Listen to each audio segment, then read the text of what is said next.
around the room and tell everybody, introduce ourselves, and just tell about, one or two things about yourself. When I say this is a diverse group, when we share that, you'll see just how diverse it is. I'll start with myself. I'm Jackie Joyner Brown. Celebrated Big 7-1 yesterday.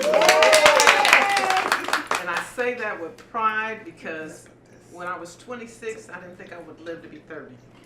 I was so ill with cancer, but I had a 6-year-old daughter I knew I had to live for, so I fought like hell to live.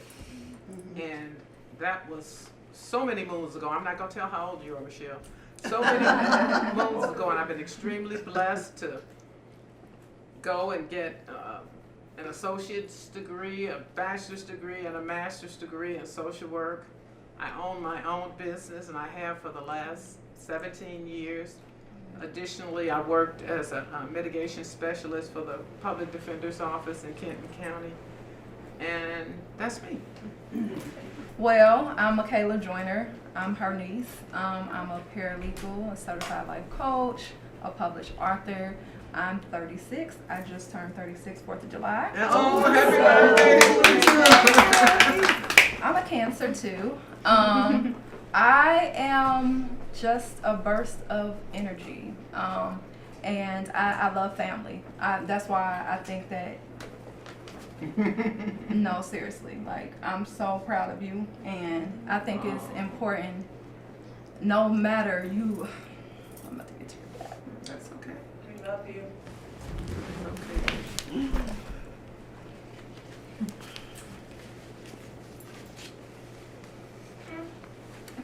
Family is who you make it, and I'm fortunate enough to say we share the same DNA, but sometimes family is the people that we choose to be our family. And it's really important to hold on to people who genuinely love and care about you, care about your well-being, care about your mental health, care about getting to the other side, whatever the other side looks like to you. And just to see her walking in her dream, she didn't say, I'm too old to do this or I'm too old to do that. And I don't say that to be funny, but I'm sometimes we forget, we think, a part of my story is I was embarrassed about, not graduating from high school. And that was an embarrassing moment for me. But I said, you have to go back. It doesn't matter how old you are, you have to go back. And when I went back and I finished in 4 or 5 days. Oh, wow. So regardless of what your story looks like, it's your story. It's your journey. And you own it. No matter if you're embarrassed. Because once you own it, nobody else can make you feel any type of way. Yes. So, and I had to learn that and sit in that. And just love myself regardless of what that looked like. And no, I didn't walk a traditional walk, but my walk is unique, and I'm proud of my walk. And I'm proud to know that I have people like her beside me, cheering me on and rooting for me. So this is amazing, and I'm just glad to be here. Thank you, baby. I picked the wrong seat. That's okay. I am Ryan. I am the mother of that adorable child over there. And I'm an instructional designer at OSU, and I'm just a month shy of defending my dissertation. So 2 of the coolest things I did this year were getting a doctorate and creating that little chub over there. Yeah, that's me. Oh, and I'm 28. Do we have to say it? No, you don't have to. And your husband is? Oh, my husband is Langston, and he was not. He was not invited because he's a dude. We got eventually invited. He's my grandson. Yes. So this is my new granddaughter. I am the granddaughter. I don't have a granddaughter until I had her, Right. and I love her dearly. I love you too. Are we going in a straight line? Sure. I hate straight lines.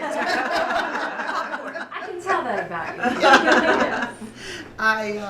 My name is Evelyn, and I am Jackie Joyner's older sister. Jackie and I attended a church, and I saw her name for years. I think, who is this person? And then we met, and I immediately loved her because we have a lot in common. I'm probably the oldest person in this room, and probably lived the most diverse life because that's what I love. I love doing different things. I love being with different people. I have friends who are every age, sexual persuasion, intellect. Some may be criminals. But I find them to be so interesting. So, I love groups like this. I mean, if you come to my house, just like in this family, you would think you were at the United Nations. We have every color, every sexual persuasion. I mean, we just reflect the world. And you learn so much from people that are unlike you. Yes. And if I were to give people a gift, my gift to people would be, number one, love yourself. Because if you start by loving yourself, guess what? That love emanates outward, right? And then have good self-esteem. And therefore, you would never do to other people that which you wouldn't want them to do to you. So this is my message as I go through life. Respect people, call them out when you don't agree with them in a very nice way, share information, and speak to them in terms of how life can be better for everyone concerned if only we would just do those things. Life is very simple. It's not complicated. You are not what you do. You are just who you are. So, I don't judge people by jobs or status or color. And it has been a great ride, and I'm going to continue to do that if I live that long. But I was 80 years old in January. And I am so happy about that. And one of the things I'm telling you guys is you are never too old to learn new things. And I'm just so grateful And she's that taught me I've so met much. these women and that we can share things together, because I might have walked some paths that would avoid you having to walk those paths. Or maybe I'll say to you, you got to do your own thing, learn your own lesson. It just depends. But this has been a wonderful experience for me. Okay. First of all, let me say I'm very excited. I couldn't wait to get here today. Jackie said we was going to have the writer here, and I said, oh my God, then we were going to have other guests. I'm Brenda Oliver. Jackie's brother was married to my sister. And that's how So I know we're Jackie. family. So we're family.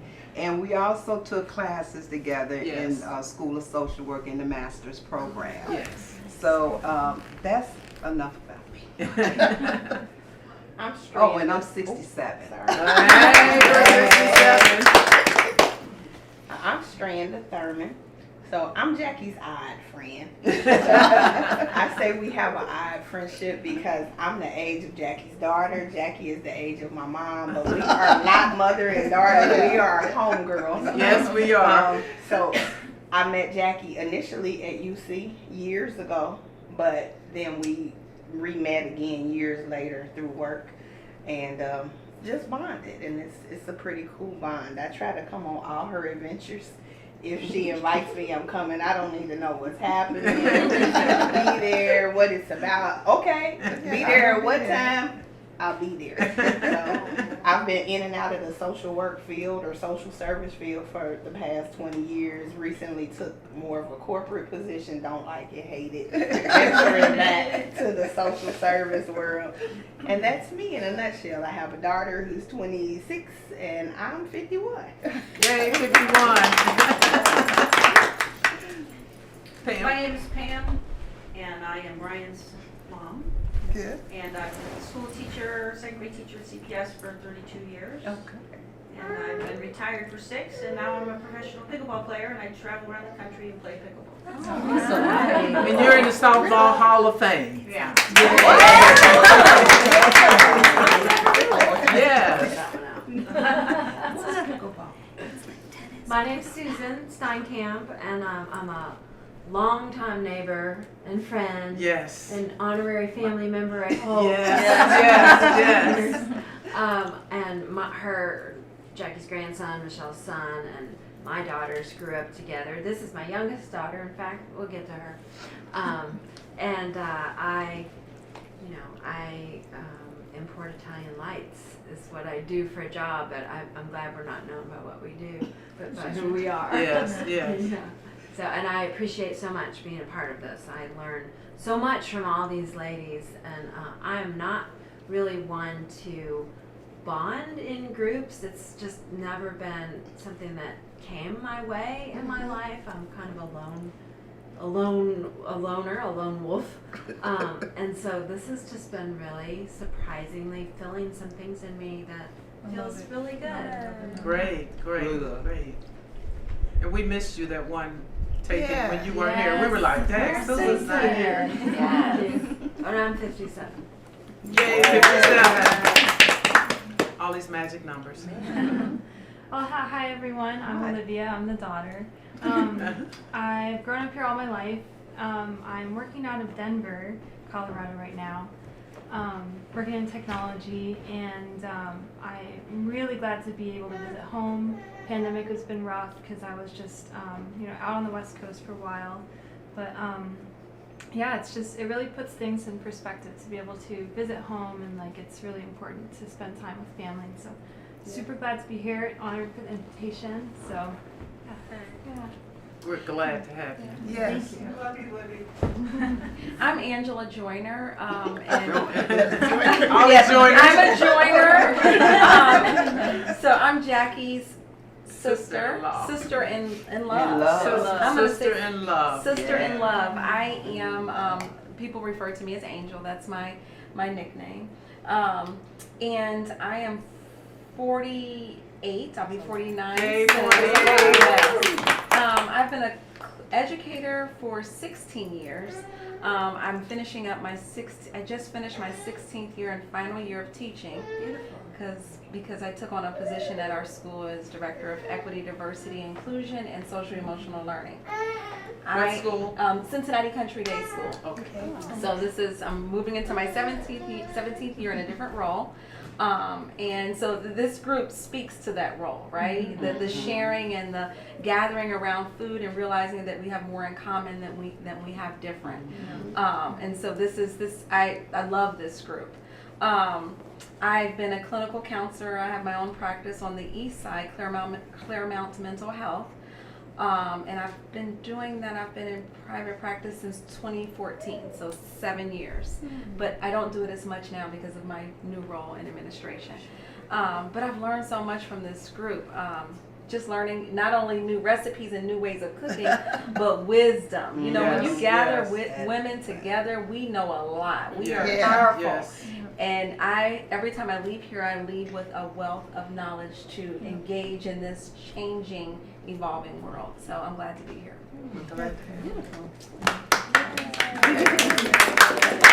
I'm Chris or Christine. My husband's Chris, sometimes known as Curly, so that's why we sometimes do Christine and Chris or Curly and Chris, whatever you want to choose.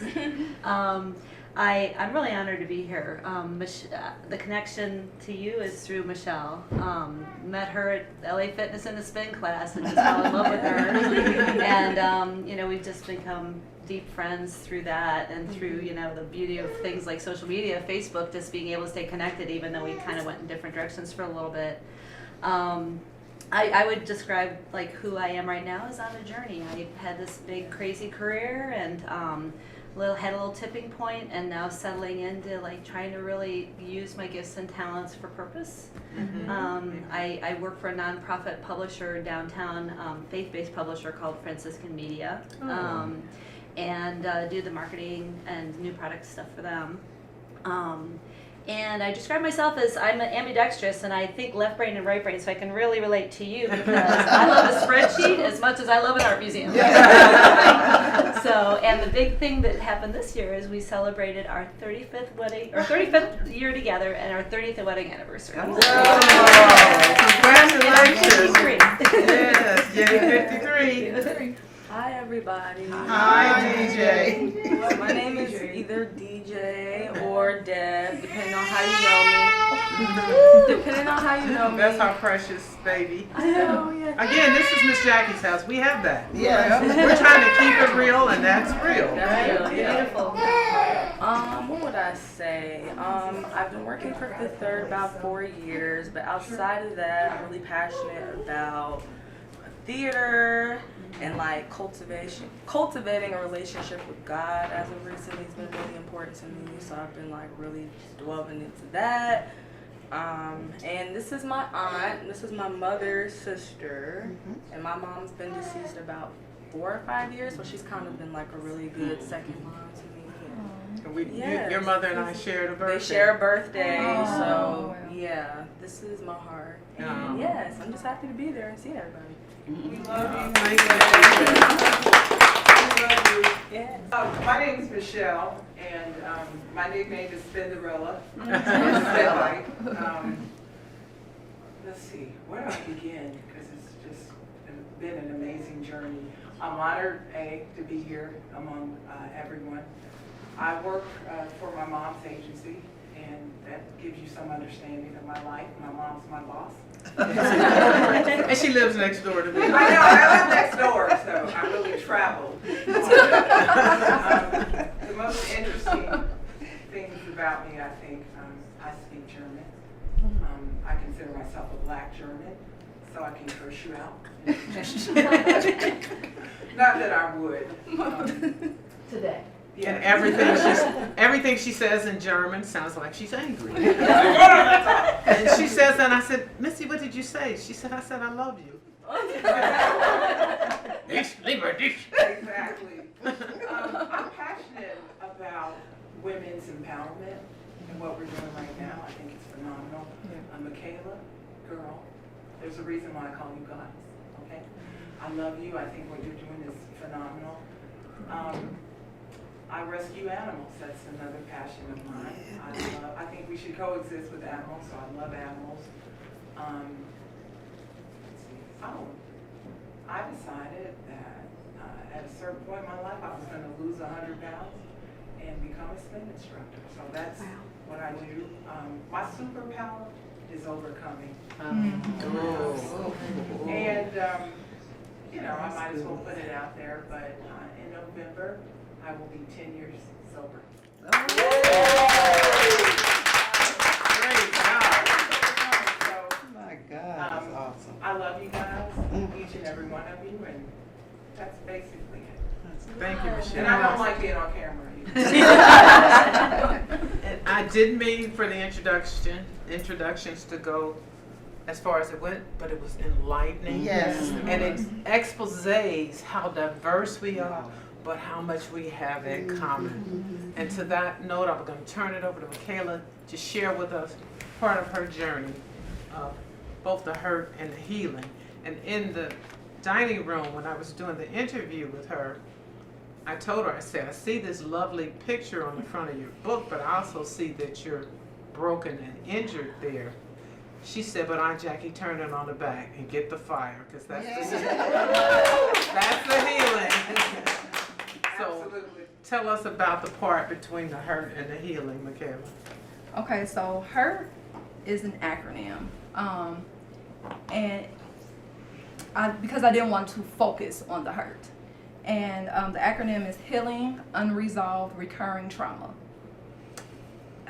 So, as I was telling her, I started this journey about 3 years ago.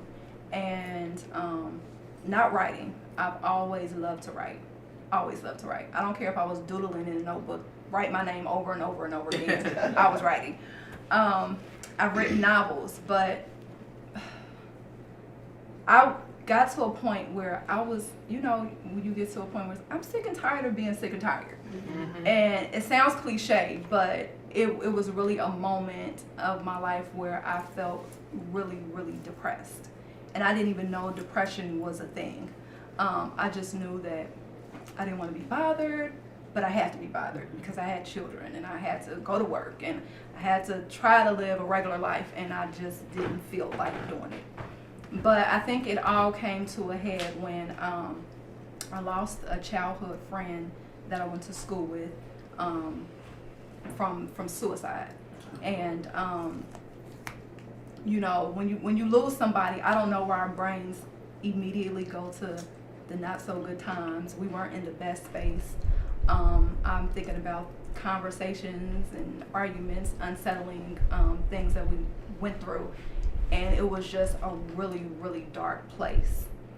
And I remember when I got the phone call and I was like, oh my gosh, what is going on? She has a son. She has a son, and her son is only 2. And I started going through Facebook statuses. I'm like, this was a cry for help. This was a cry for help. This was a cry for help. I missed it. I missed it. And so I started browbeating myself. I'm like, oh, I should have seen the signs. I should have been more present. Just like, how can you be more present and you're dealing with your stuff? And so I said, okay, I'm going to begin to document my journey. And I didn't know what that looked like at the time. I didn't know that if it was going to be self-therapeutic for myself or it was going to publish and be a book, because I live a very kind of private life. So talking about my journey, my struggles, is not something that I was screaming to the top of the world about.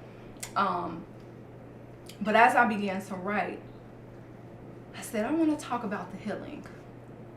Ooh, I was in a rude awakening because I was not healed. So I was like, oh, pause, wait a minute. You are still dealing with core issues. You are still triggered by things. You're not acting the way that I know that God designed you to act. Even when you think you are, and it's not everybody else all of the time. You have got to get out of that victim role. So I said, I'm going to pause. Because when I tell my story, I don't want it to be told in a space of my pain. I want to tell it in a space of healing. So I don't want to be hypocritical. I need to go to therapy. So I went to therapy. Best decision ever. I don't care about the stigmas people try to put on going to therapy. Therapy has been, I still go to therapy 3 years later. And I'm in a much better space. But as I tell people, healing is never ending. It's constant. It is constant. When you think, oh, okay, I'm healed from this, I'm healed from that, you may have those tools, and the tools are really important to have in place. But it's something that's going to happen. You know, life happens. We lose loved ones. We may lose a job. Things happen. So we have to get those tools in place, but it's revolving. But we evolve, and we have to conquer whatever we're faced with. Like Michelle said, you got to overcome. You have to overcome. And by overcoming, the first thing I had to do was stop pointing the finger. At others. No matter if they hurt me or not. It doesn't matter what matters. But I went through a lot of trauma as a child. A lot of trauma as a child. And I was triggered when I saw people who caused the trauma. They caused the pain, but I had to be responsible for my healing. So when I took the people who hurt me out of the equation, and I said, stop pointing the finger, because they too have a story. You don't know what that is, but you have to take control over your own story. So once I did that, I sat still and I said, I will no longer play the victim role. I couldn't do that anymore. It was tiring. It's so tiring playing the victim role. It's exhausting. I don't care what anybody says, it is exhausting. It's super exhausting. So once I took everybody out the equation, and that's the first step in the healing process. You have to really just say, I'm quieting the noise. I have to get quiet, and I have to really get personal with myself. And getting personal with yourself means stripping yourself butt naked. It means you have to look in the mirror. You have to face those hard truths about yourself. You can be malicious. You can be vindictive. You can be all of these things. But the thing is, it's not you. It's what you inherited when you experienced some of the trauma. And that's just a part of your story. You can overcome that. But what are these things that I need to face about myself? That was hard. I was like, ooh, I don't like what I see. I don't like it. But it's not me. And I think that's one of the best things I could have told myself. No matter what I've done, no matter who did to me, that is not me. It's just a part of the journey. And when I recognize, okay, I just own everything. The bad, the ugly. I'm not going to be embarrassed anymore because I didn't graduate with my class. I don't care about that anymore. It's a part of my journey. It's a part of my journey. I'm going to stand in that truth. I'm going to stand in it. And I'm going to recognize what happened, because it's not that you didn't graduate, it's why didn't you? So when you identify the why, then that's when you can get a little bit deeper with yourself too. And in the healing process, people avoid the hard conversations with your loved ones or people who hurt you. Oh, I will hard conversation you down now. I'm like, oh, we're about to have this talk. And confrontation is not always bad. No, I don't no, have it's to be, not. I can come up to you and say I need to have a conversation with you, but I can handle you in love. I can handle you with care. I can handle you with grace. But I can absolutely say, you hurt me. But a lot of people don't like to say you hurt me. You made me mad when. But the bigger issue is you hurt me and you made me feel this type of way. Even if you didn't want me to feel this way, even if it wasn't out of malice, it doesn't take away from what I'm feeling. So I was telling my aunt, one of the relationships that were really, really broken was me and my mom's. And I told her a lot of times people want to talk about the absentee father or, just broken relationships with the father, but sometimes we have really bad relationships with our mother. Yeah. Really, really bad relationships with our mother. And I recognize that I treated my mom very, very badly because of the things that happened. And when I start that healing process, I said, okay, gotta bring you into therapy. I told my therapist, I have to bring her into a therapy session. We have to have these hard, difficult conversations. And we did that. And she edited my book. She edited my book. She's an editor. And it was the first time I asked her, she declined. And she said, it's too close to home. I don't want to change her story. When she read some certain things, she's just like, I need some time. I had to respect that. But she knew as I began to talk, and I said, this is not about pointing the finger at you. I need you to understand it.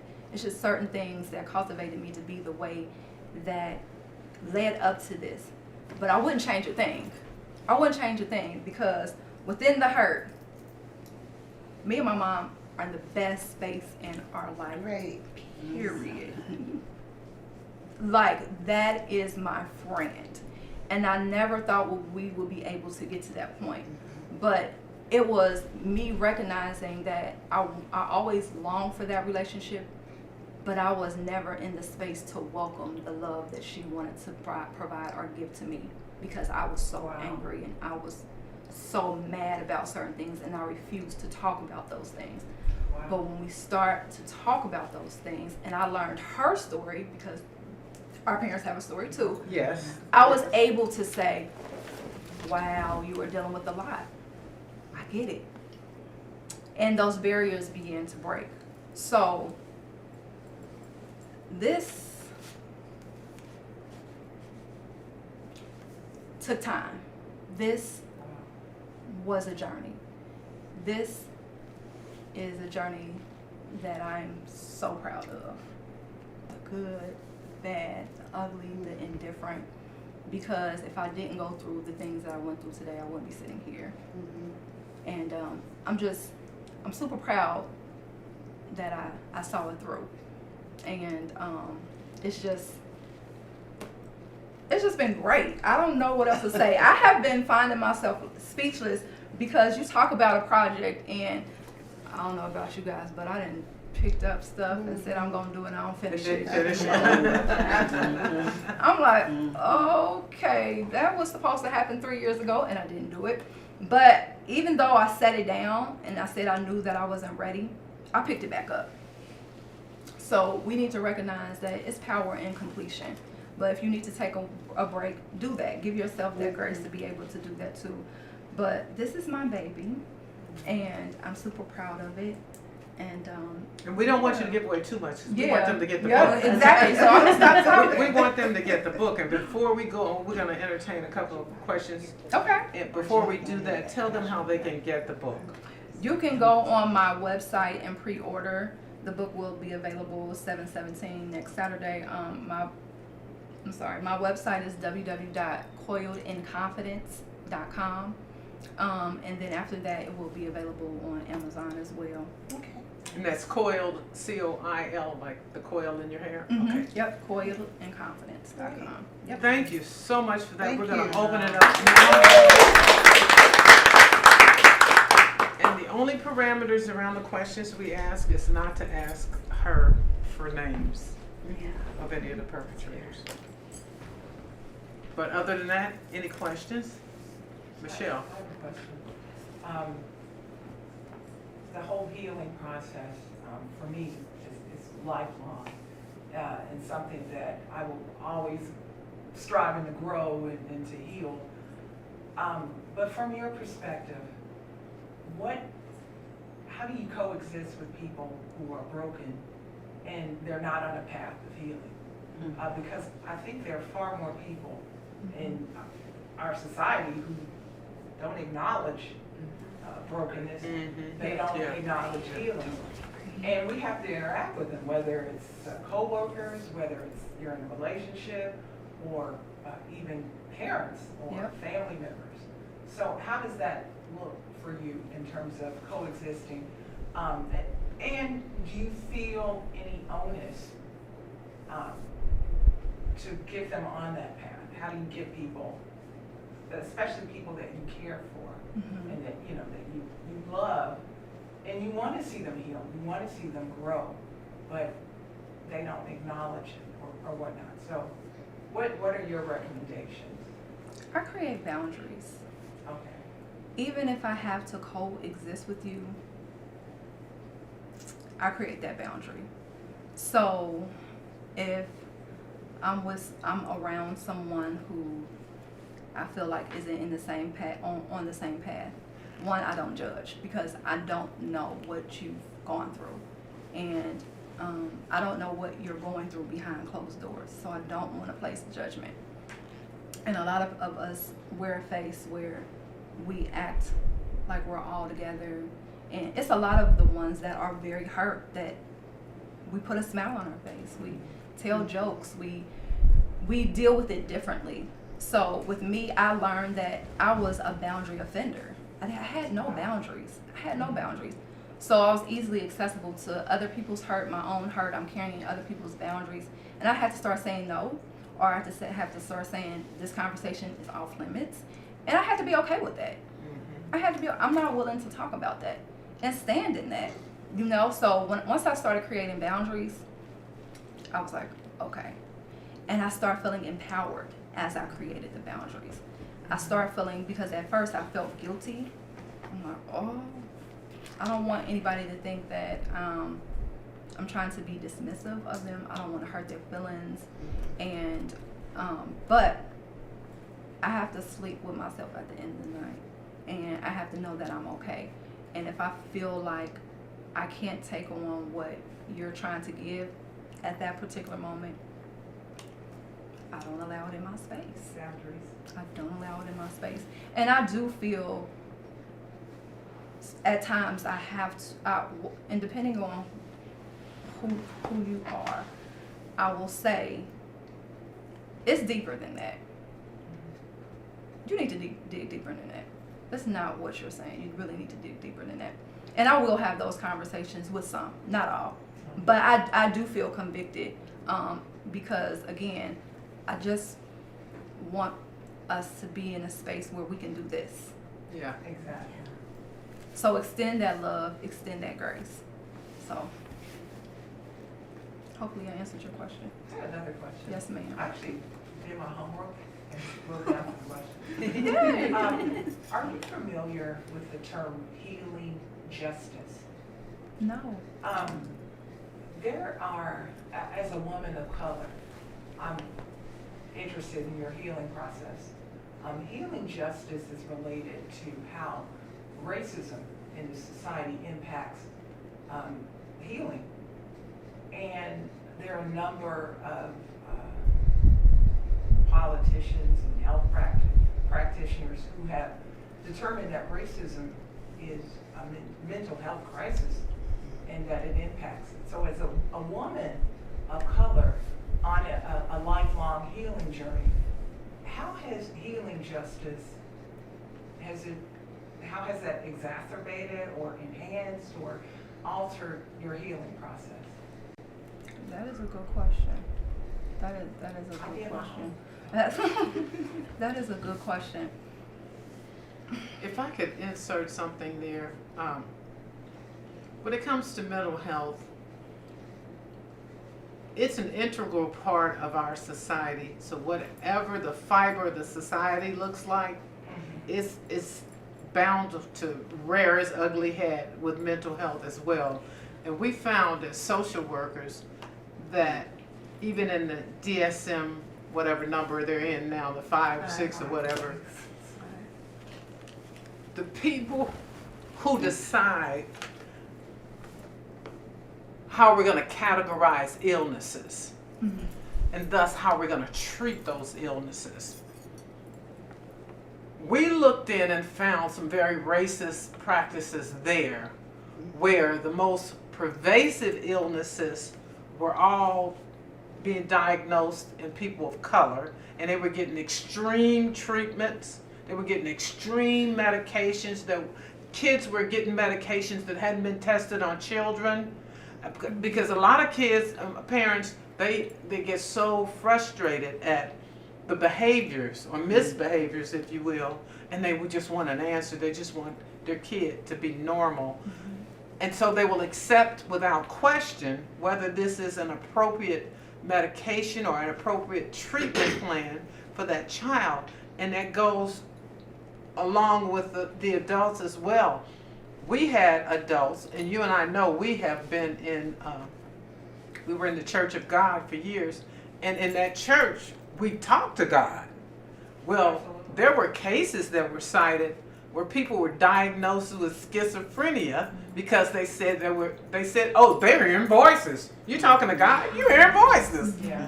Well, damn Skippy, I'm hearing Jesus and God. He better be talking to me because, you know, I would go wayward if I weren't for those voices keeping me on that straight and narrow. So it's being seen, it's a common thread through the mental health, like it's a common thread through America. And therein lies the reason to have diverse groups like this together so we can talk about those things, because some people who are not people of color don't realize what we're going through daily. Oh, yeah. So if you're going through hurt like Michaela and you go and try to get some resolution with an agency or a forum that has such a racist platform that is really not dealing with you and your issue in the way that it should be dealt with, and just diagnosing you as having schizophrenia, let's give her some, what do they give now for, what's the common drug now? Lithium, yeah. Lithium, yeah. Yeah.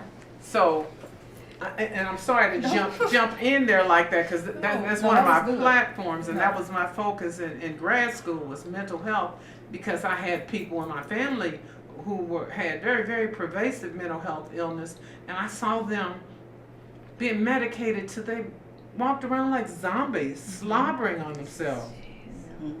You know, that's not a good quality of life. So I'm gonna step back from that platform. You No, know, that was good. yeah, that was good. so good, Jackie. And when you were asking that question, Michelle, about healing justice, I was thinking of restorative justice. Yes, me too. That's exactly what I thought. Yes, Same restorative. vein. Yeah. Yes, Same restorative justice, and how you talked about in your book that you had to talk to the individuals that it caused you hurt, and you had those conversations with them. But the big piece of it is the forgiveness and being able to move on. And you know, a lot of the mental health diagnoses we find out now, a lot of like PTSD and things like that, social isolation and ruminating on those things over and over without coming together, staying with inside yourself with that self-talk Yep. and not having the conversations that you told us about earlier. Right. That allows for that healing justice Yep.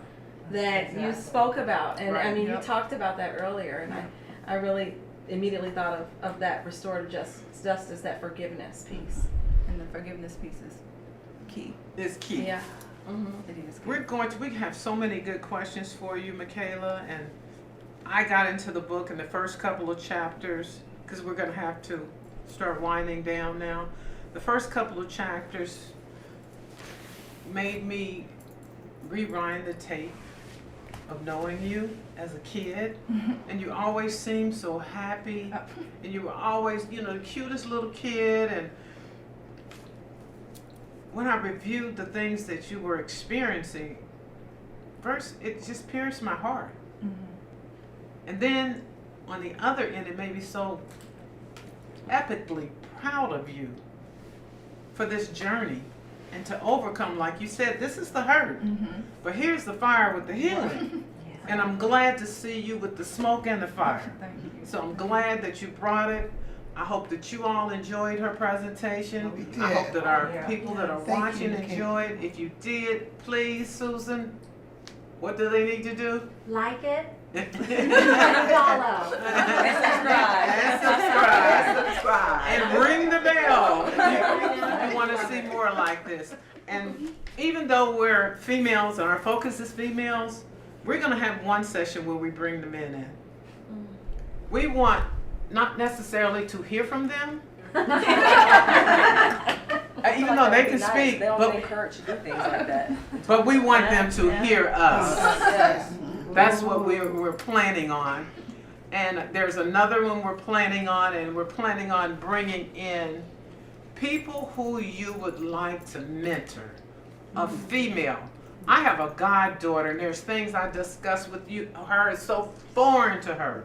She has this friend, and I'm like, is that a boyfriend? Does that mean it's your boyfriend? Are you planning to do anything together? Or I mean, are there any plans? Or what does that mean? Is he courting you? And she goes, Godmother, what's courting? And my second thing was, you know, culturally, as people of color, who are your people? We want to know, who are your people? Right. Who are your people? Who do you know his family? Do you know what their values are? Yeah. So we've got plans for some more very, very robust discussions around some subjects. And I hope to see all of you soon. Thank you. Thank you so much. And thank you. Thank you, Michelle.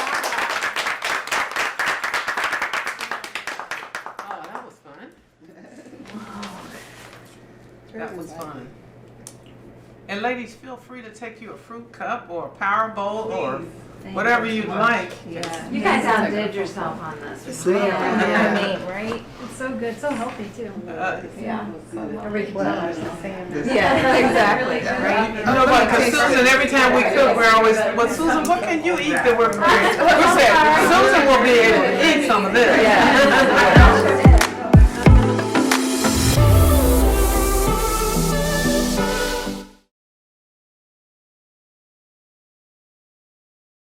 We're showcasing where they came from. I have a diffuser. These are lovely for your bath, for exfoliation. I have hand soap, which I need. Oh, and I love this. Pick and sips. This is kitchen garden. Oh, for your kitchen. Great. No, the reason that I said that I just put in some lotion I took out of my bathroom and put it in my kitchen. How inappropriate. What have you done? Oh, I'm going to replace it with. Oh, this is a 3-piece skincare. These are lovely. That goes with that big box. Oh, with this? Mhm. Okay. Oh wow, nice. Oh, my. For skin. Oh, this is a micro. Oh, an at-home abrasion. Yes, ma'am. Thank you. To get rid of wrinkles and fine lines. How did you know? No, I knew when we went to Mitchell's, you had such a good time. Oh, so- I did, didn't I? Yeah. And this is for walking. How many miles I walked? How many steps? How many steps? And I miles. usually walk about 30 a day. 30 steps. Oh my, how lovely. Oh, these are self-care stickers. Yeah. Oh, I do too. When you do something for yourself like that, put yourself a sticker. Right, on reward there. yourself. That's a great. You know, these are very thoughtful. Mm-hmm. Hey, soap. This is peony, rose. I didn't realize, Susan, until you got peony, how good that smells. It's so smells- sweet. Oh. And guess what?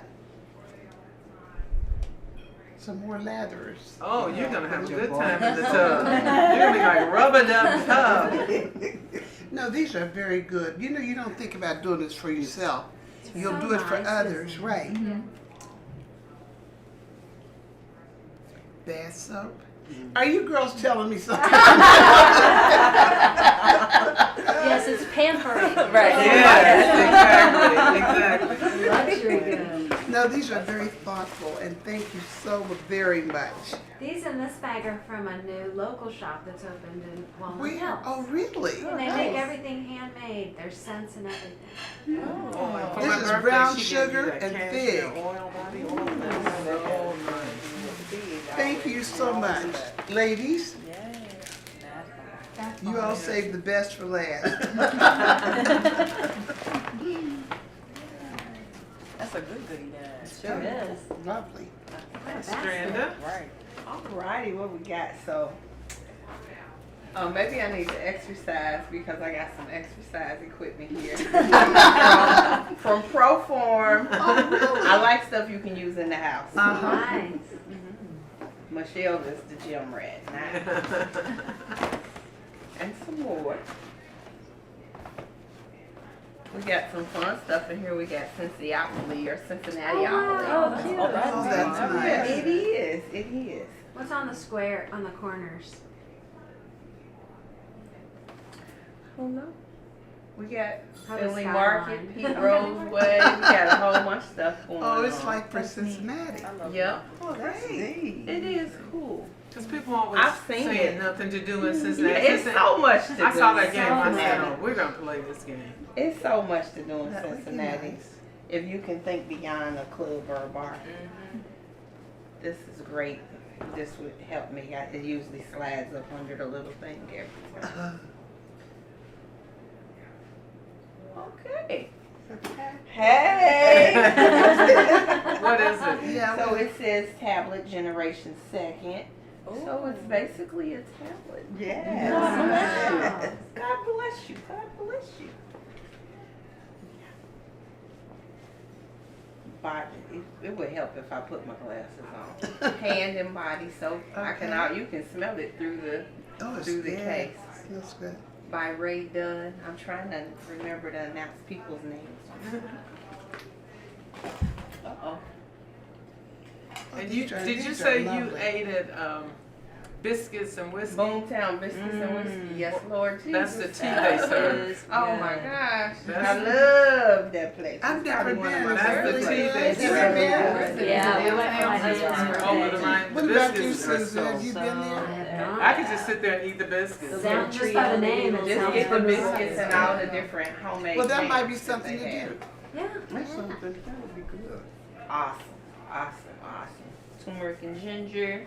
Oh, turmeric. We got some of the Yes, those soap. I don't know what you call them. That you put the soap in them and use them. I Loo- like it. I like it. I Like like a it. loofah. Yep. Yeah, and then it does take the. Exfoliates. And for those of us who still love baths, I and do. showers, Bubble yeah. bath. Oh my God. Absolutely, there's nothing like it. I'm still. And Miss using Evelyn mine. put some money in this. The gift that keeps on giving. Every time Evelyn says, is it okay to put money in an envelope? I'm like, yes. Yeah. Oh, this is nice. We This got is so- Energized candle by BW Home. Any candle for me is amazing. I love candles. Candle junk. This smells good. Teakwood. This is the place you said is local. Sundries. What's it called? Soap and sundries. Soap and Sundries. And where is it, Oats Susan? and It's honey. right in East Walnut Hills. Yeah. On Madison? It's the bath bomb. On Madison? Black raspberry On merlot. Oh. It sounds like it'll just be good. So for the Thank ladies you, that are guys. in, is that the end of yours? And So my for basket. the ladies that's in the group, I forgot. Everybody gets to keep their baskets, so they get Oh, nice thank baskets you. in Oh, they addition to all do. the I've been enjoying goodies. mine. The soap I vibe. need you ladies to come up with another concept for us. Okay. Another Okay. sharing concept. Okay. Because we're at the end of this. Everybody's gotten a basket. Yes. Did you get one, Jack? No, I created them. No, you don't know how good it made me feel to create these baskets. Because I'm going to tell you, it's not a secret. Most of the things you've gotten from me, they're here from in my home. Oh, really? Oh, yeah, yeah. Well, I know where I'll come shopping. Open your home. So, once again, thank you, ladies. We're done. Thank you so much. Thank you. Thank you.